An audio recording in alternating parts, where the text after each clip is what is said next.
예수님께서 갈릴리 호수에서 고기잡이 하던 사람들을 제자들로 부르셨습니다.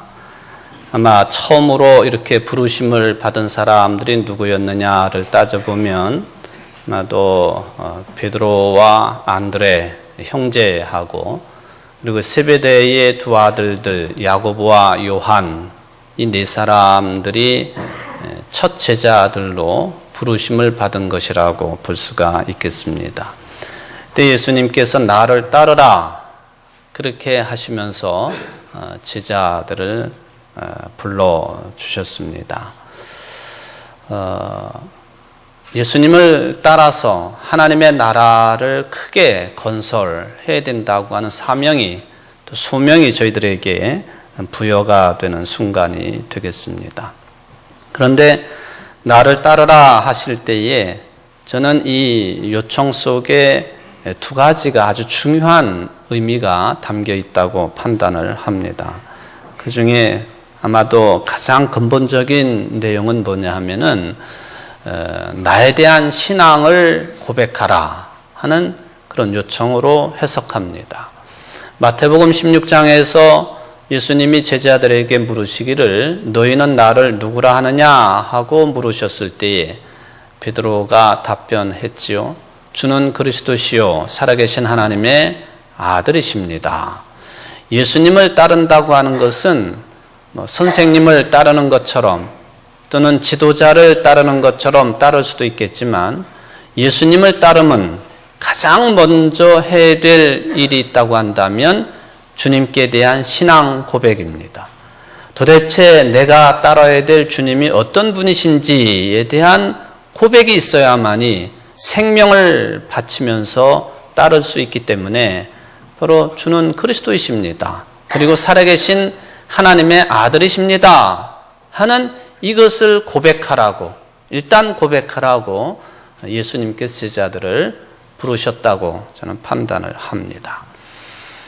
그리고 두 번째로 이 신앙 고백뿐만 아니라 예수님을 본받아야 되겠는데 요한복음 13장에 있는 것처럼 예수님을 본받는다고 하는 것도 아주 깊은 뜻이 있습니다.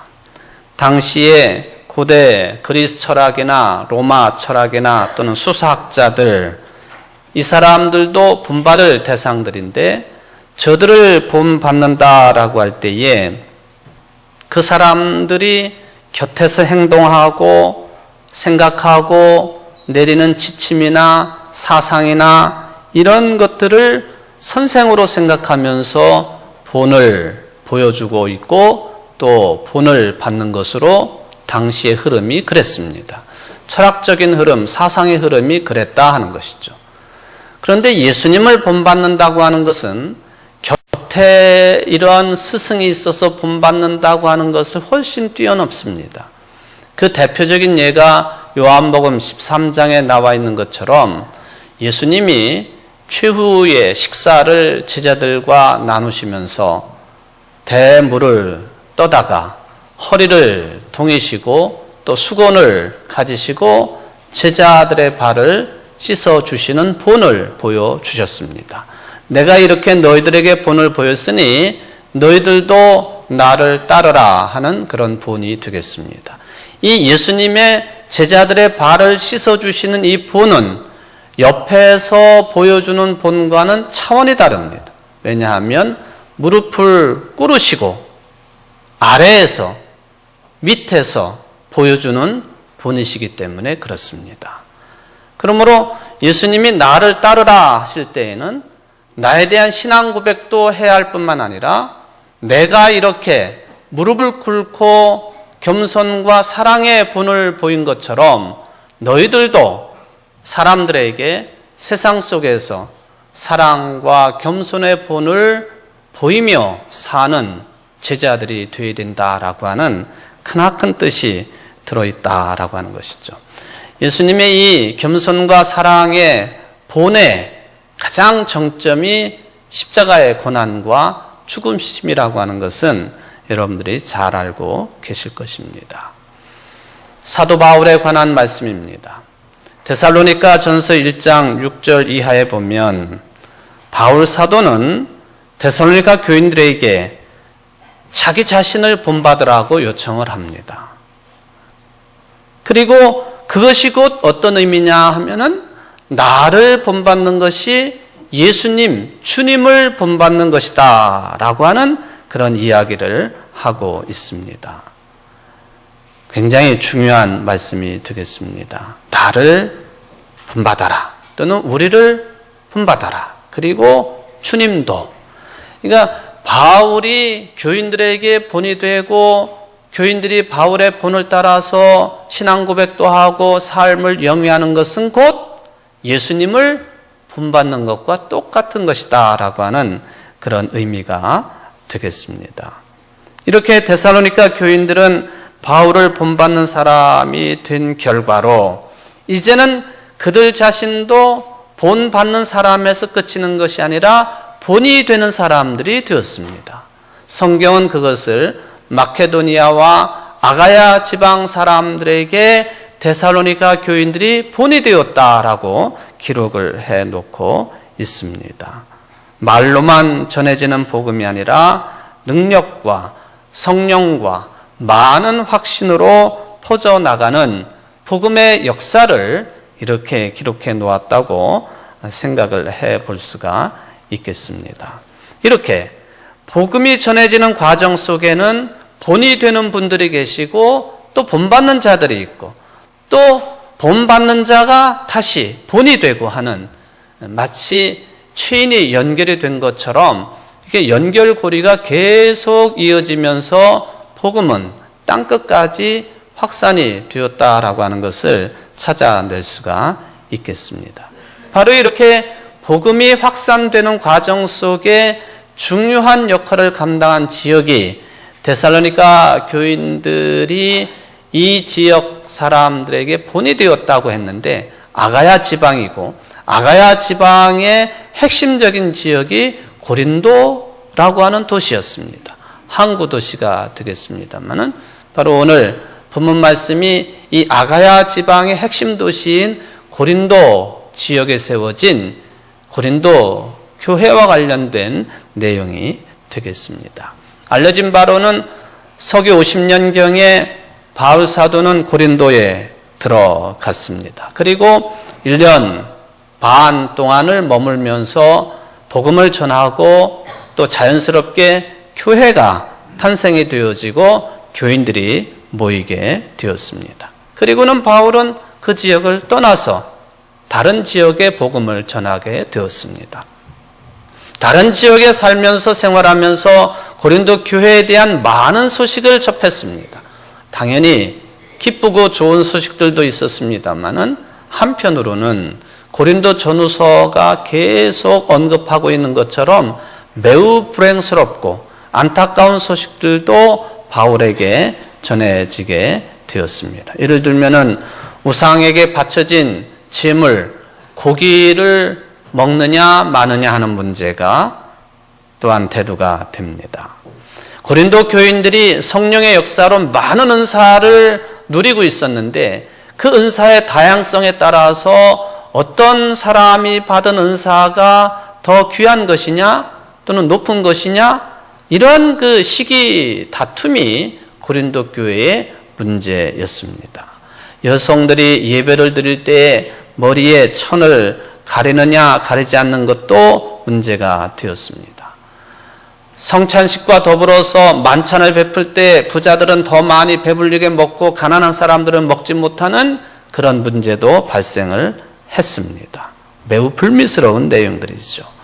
그런데 이 모든 것들의 근본이 되는 것은 교회의 분열의 문제였습니다. 오늘 본문에도 언급되어 있는 것처럼 나는 바울파요, 나는 아볼로파요, 나는 게바파요, 나는 심지어 그리스도파요 이렇게 나뉘어져서 교회가 어려움을 겪은 것에 대하여서 바울이 가장 심각하게 생각을 하게 되었습니다. 이런 소식을 들을 때에 그 교회를 개척하고 또 성장시킨 바울의 마음이 얼마나 아팠을까 하는 것을 충분히 헤아려 보게 됩니다. 이런 현상을 보면서 바울이 편지 속에 그렇게 묘사를 했습니다. 내가 무슨 파요, 무슨 파요, 당신은 또 무슨 파요. 이 분파와 분열이 어디에서 나온 것이냐? 그것은 바로 육적인 생각에서 나온 것이라고 충고를 했습니다. 바울은 분명히 육적인 사람과 영적인 사람을 구분했던 사람입니다. 특별히 성령의 일, 교회의 일은 영적으로만 인식할 수 있는 것이기 때문에 육적인 사람들은 성령의 일이나 교회의 일을 이해할 수도 없고 행할 수도 없다고 하는 것을 분명하게 언급을 했습니다. 그런 차원에서 볼 때에 고린도 교회 교인들은 교회가 세워지고 교인들이 모여들기는 했지만, 그리고 많은 사람들이 회집하기는 했지만, 바울의 입장에서 보면은 고린도 교인들은 육적인 사람들이었다고 평가를 내렸습니다. 고린도전서 3장 1절에 보면 공동번역이 이렇게 번역을 했습니다. 형제 여러분, 나는 여러분에게 영적인 사람을 대할 때와 같이 말할 수가 없어서 육적인 사람, 곧 교인으로서는 어린아이를 대하듯이 말할 수밖에 없었습니다.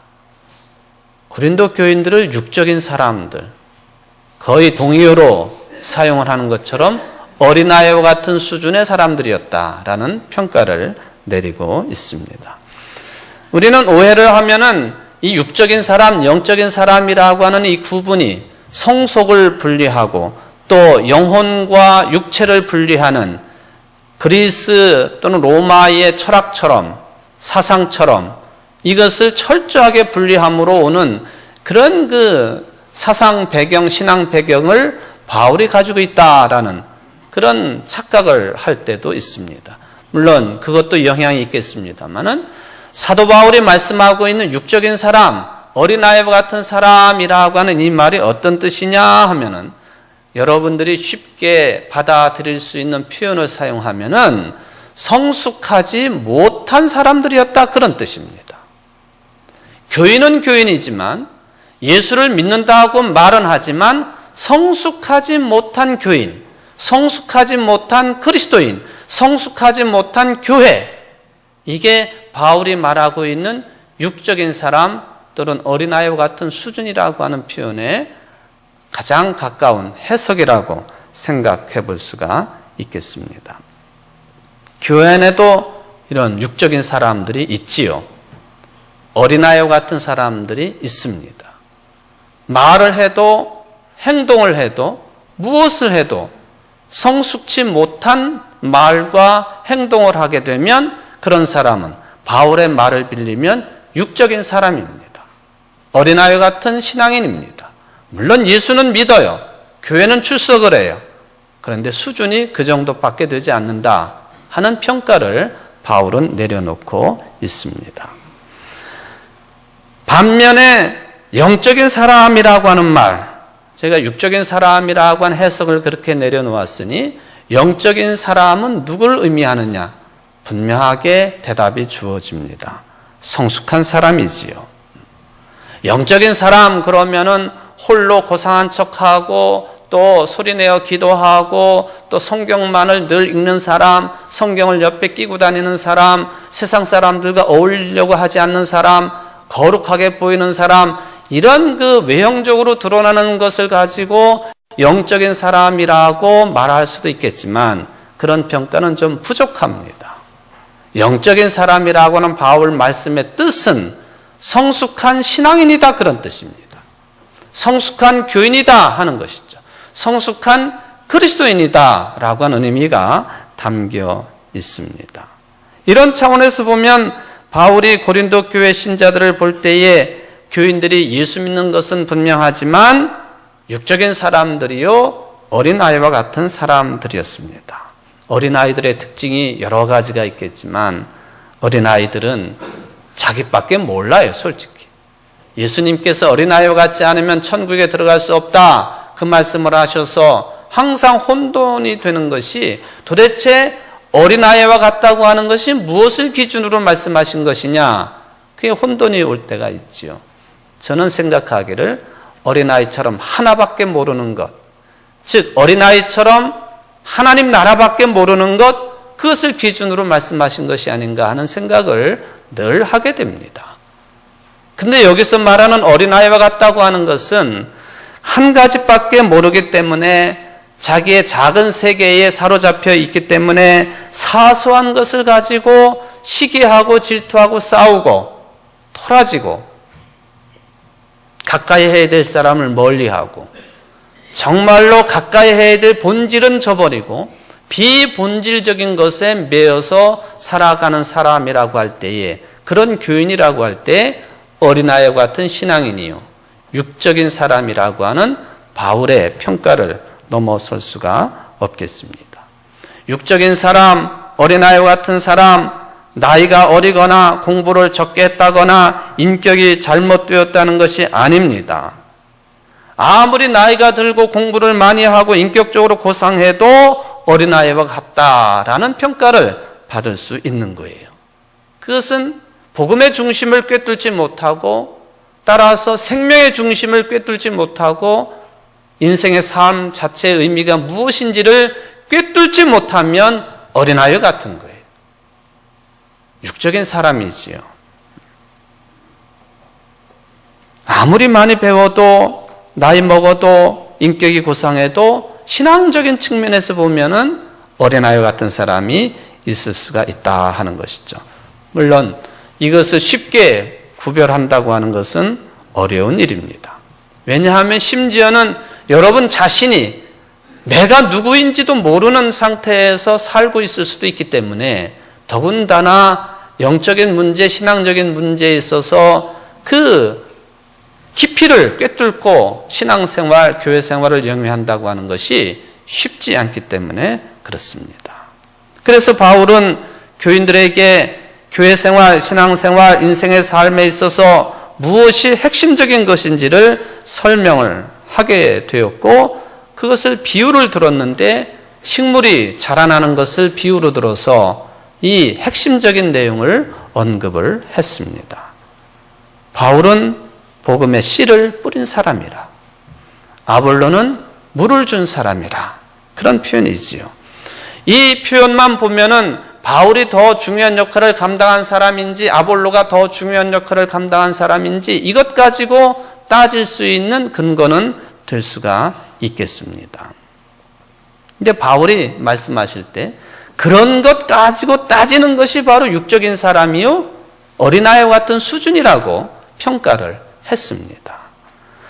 바울이 복음의 씨앗을 뿌리고 또 그 다음에 고린도 교회에 목회자로 수고를 했던 아볼로가 목회를 함으로 물을 주는 그것도 매우 중요한 것입니다만은, 바울이 핵심적인 것으로 꿰뚫고 있는 것은 뭐냐 하면은, 복음의 씨를 뿌리고 물을 준 사람이 있다 손치더라도 자라게 하시는 분은 하나님이시다.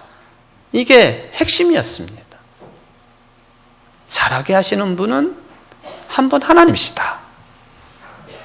예수님께서 말씀을 주실 때에 너희가 염려하고 걱정, 근심한다고 너희들의 키를 한 자나 더 할 수 있느냐? 그런 말씀하시지 않습니까? 자라게 하는 것은 누구도 할 수 없어요. 하나님만이 하실 수 있는 것이죠. 억지로 사람의 키를 키운다고 해가지고 사람을 잡아당겨서 늘릴 수 있습니까? 요즘에는 그런 방법도 동원되기는 하지만 그게 얼마나 어려운 일이고 또 가당치도 않는 일이죠. 식물을 좀 더 빠르게 자라게 하려고 식물을 잡아 뽑을 수 있습니까? 안 되는 일이에요. 복음의 씨앗을 뿌리고 물을 주는 사람이 있을 수는 있지만 이 모든 것을 합력하여서 자라게 하시는 분은 하나님 한 분뿐이니 그 하나님만을 하는 것이 바울의 요청입니다. 왜 바울을 보고, 왜 아볼로를 보고, 왜 게바를 보고 시험에 드느냐 하는 것이죠. 우리가 신앙생활, 교회생활을 하면서 사람을 쳐다보고 시험 드는 경우가 얼마나 많습니까? 목사가 설교를 통해서 교인들에게 하나님의 말씀을 선포함으로 목회의 중요한 부분을 차지하는 것보다 그 시험 드는 사람들 관리하는 게 훨씬 더 힘든 일이에요. 말하자면 인간관계가 더 힘든 일이라 하는 것이죠. 뭐가 본질이겠습니까? 말씀을 선포하며 하나님의 말씀으로 교인들이 은혜를 누리고 생명을 얻고 세상에 나가서 하나님의 자녀로 살게 하는 게 핵심이지요. 그게 본질입니다. 그 본질을 놓치게 만들고 어느 때는 잊게 만들고 비본질적인 것으로 만드는 것이 인간관계. 시험 드는 교인들을 관리하고 어떻게든지 빠져나오도록 애쓰고, 물론 그것도 목회이기는 합니다만은 목회의 핵심적인 내용은 아니라는 것이죠. 중요한 것은 자라게 하시는 분은 하나님이시다. 물론 교회 안에서도 각각 다른 주장을 할 수가 있습니다. 문제는 그런 다른 것 때문에 차이점에 집착하느라고 신앙생활, 교회 생활의 핵심과 본질을 놓치는 데 있다 하는 것입니다. 이 본질을 놓치게 되면, 핵심을 잃어버리게 되면 자신을 중심으로 다른 사람을 판단해 버립니다. 자신의 일을 중심으로 다른 사람의 일을 낮춰보는, 하대하는 그런 경우가 생기게 됩니다. 씨를 뿌리고 물을 주는 역할 사람이 할 수 있지만 실제적으로 자라게 하시는 분은 하나님만 하실 수 있는 것이다 라고 하는 이 진리의 근거에서 신앙을 이루어가고 교회 생활을 이루어 갈 때에 그런 사람을 영적인 사람이라, 성숙한 사람이라, 신앙인이다, 그렇게 바울이 묘사를 했습니다. 바울이 이것을 더 보충하기 위해서 8절에 보면 상이라고 하는 개념으로 설명을 했습니다. 심는 이와 물 주는 이는 한 가지이니 각각 자기가 일한 대로 자기의 상을 받으리라. 일하는 거하고 상 받는 거, 이것을 함께 묶어가지고 보충 설명을 해 주었습니다. 바울은 분명히 교인들이 자기가 한 일에 따라서 상을 받을 것이라고 말씀을 했습니다. 이 구절에는 두 가지의 중요한 의미가 담겨 있습니다. 첫째는 각각 자기가 일한 대로 하라고 하는 말입니다. 각각 자기가, 즉 교인이라고 하는 말로 이것을 바꿔서 표현하면 각각 교인들이 일한 대로라고 하는 그런 표현이지요. 각각 교인들이 일한 대로 교인들이 상을 받을 것이다. 신앙인들이 상을 받을 것이다. 이 말의 중요한 의미 중에 하나는 하나님 앞에서 모든 역할이 동등하다고 하는 뜻입니다. 바울은 이미 고린도전서 12장에서 이 말씀을 잘 설명해 놓았습니다. 몸에 여러 지체가 있는 것처럼 예수님을 머리로 해서 각각 다른 지체를 이루고 있는 공동체가 교회라고 하는 것입니다. 몸이라고 하는 이 유기체를 동원해서 설명을 하니 손도 이야기되고 발도 이야기되기도 합니다. 눈도 말을 합니다. 눈의 역할이 손의 역할보다 더 크다거나 손이 발더러 너는 필요 없다 하거나 말할 수 없다 했습니다. 모든 지체가, 즉 각각의 교인들이 예수를 머리로 삼은 몸인 교회의 유기체로서 연결이 되어 있다 하는 말씀입니다. 이런 생각을 가지고 신앙과 교회 삶을 이루어가는 사람이라고 한다면 교회에서 주어지는 어떠한 역할이라 할지라도 높다거나 낮다거나 천하다거나 귀하다거나 더 중요하다거나 덜 중요하다거나 이런 말은 할 수 없다는 것입니다. 만약에 그런 말을, 그런 생각을 가지고 주님의 몸인 교회 일을 하게 되면 그 사람이 육에 속한 사람이요, 어린아이와 같은 사람이라고 바울은 평가를 했습니다. 하나님 앞에서 모든 역할은 동등하다. 본질적으로 모든 역할이 동등하다. 여기서도 중요한 측면은 자라게 하시는 분은 하나님이시다라고 하는 핵심적인 의미가 되겠습니다. 큰 역할을 맡았던 작은 역할을 맡았던 모두 다가 똑같이 동등하게 하나의 지체로서 교회에 소속되어 있고 자라게 하시는 하나님과 연결되어 있다라고 하는 그 의미가 되겠습니다. 두 번째로 연결이 되는 내용입니다만은 교회 안에서 이루어지는 모든 일들은 근본적으로 사람의 일이 아니라 하나님의 일이라는 것입니다. 이걸 놓쳐서는 안 돼요. 사람의 일이라고 생각하니까 시험 드는 거예요.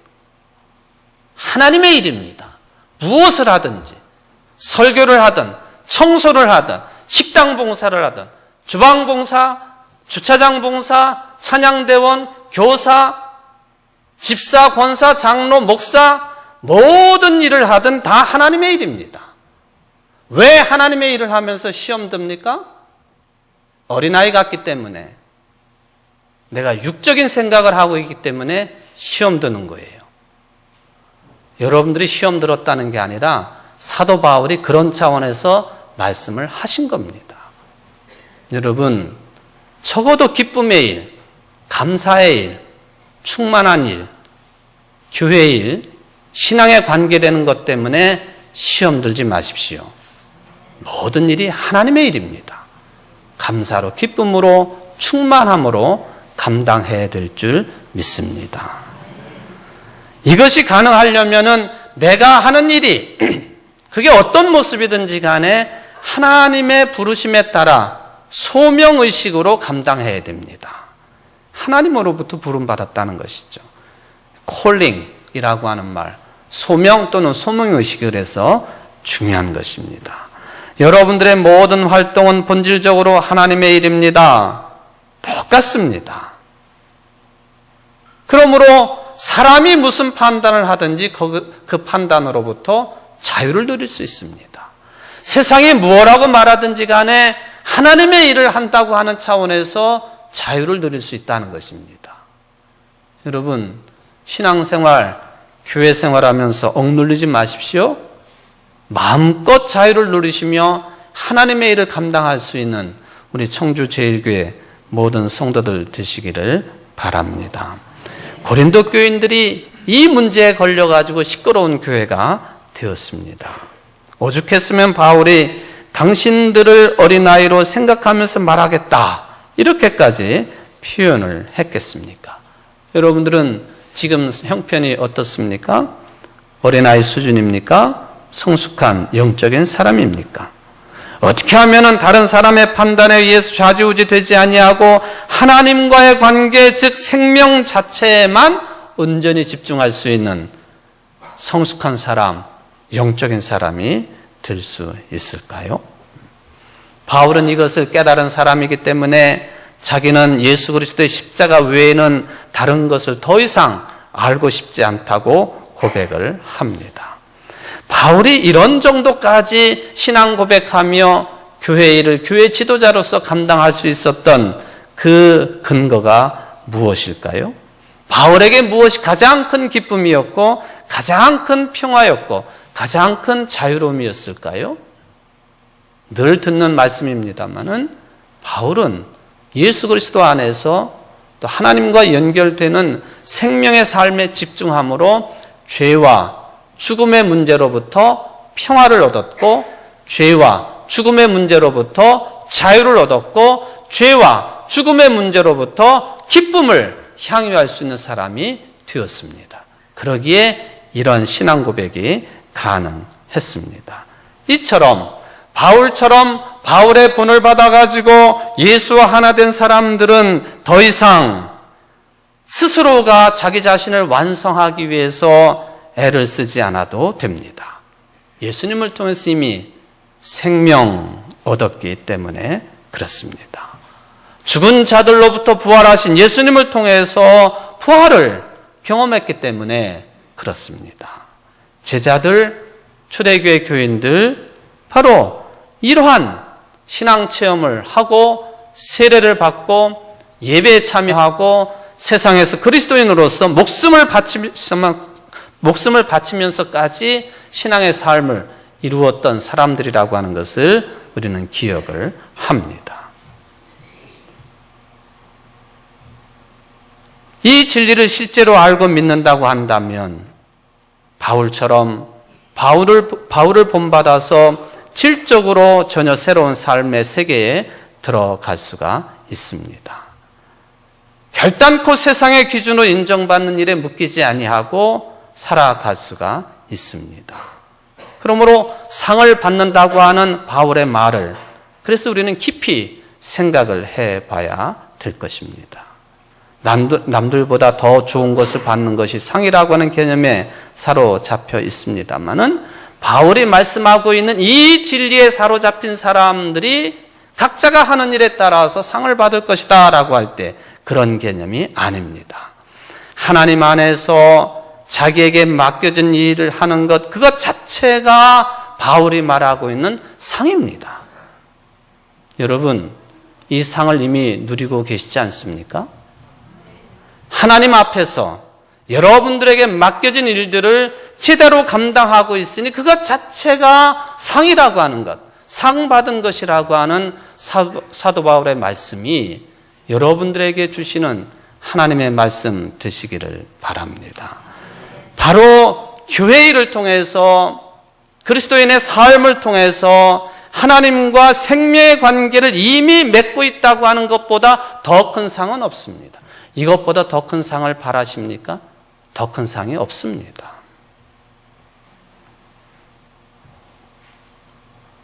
오늘 우리 교회 청소년들인 학생의 창립 70주년을 맞이한 예배를 함께 드리고 있습니다마는 인생 삶의 본질이 무엇입니까?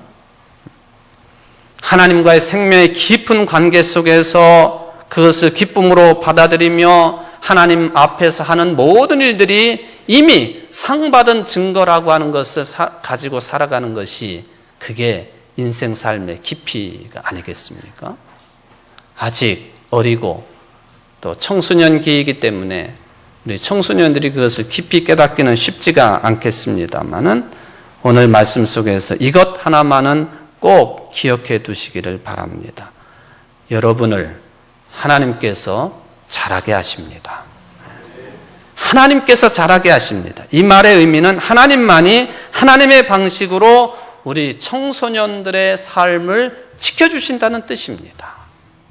물론 부모의 도움이 필요하고 어른들의 도움이 필요합니다만은 그것은 바울과 아볼로와 같은 역할뿐입니다. 자라게 하시는 분은 하나님이십니다. 사랑하는 부모, 형제, 자매 여러분, 우리 청소년들을 그런 하나님이 자라게 하시는 그 믿음 가운데 거하도록 해야 되지 않겠습니까? 여러분 가정에서 자라나고 있는 청소년들 어디에 맡겨놓으셨습니까? 학원에 맡기셨습니까? 학교에 맡기셨습니까? 잘 하시는 일입니다. 그러나 더 잘 하시는 일은 하나님께 맡겨드리는 거예요. 하나님께서 잘하게 하십니다. 하나님께서 하나님의 방법으로 저들의 삶을 지키시고 인도하신다는 믿음이 어른들에게 충만하시기를 바랍니다. 우리 청소년들에게도 이 믿음이 충만하시기를 주의 이름으로 축원을 드립니다. 기도하십시다. 고마우신 하나님 아버지, 자라게 하시니 감사드립니다. 생명의 삶에 연결되게 하시니 감사드립니다. 하나님 앞에서 무슨 일을 하든지 신앙의 일을 하는 것이 이미 상 받은 것임을 깨닫게 하시니 감사드립니다. 우리 청소년들이 이런 믿음 가운데 자라나게 하시고 하나님 안에서만 자라나게 하시고 우리 어른 세대는 우리 청소년들이 그런 믿음 가지고 자라날 수 있도록 하나님께 맡겨드리는 참 믿음의 사람들이 될 수 있도록 복을 내리워 주옵소서. 감사하오며 예수님의 이름으로 간절히 기도하옵나이다. 아멘.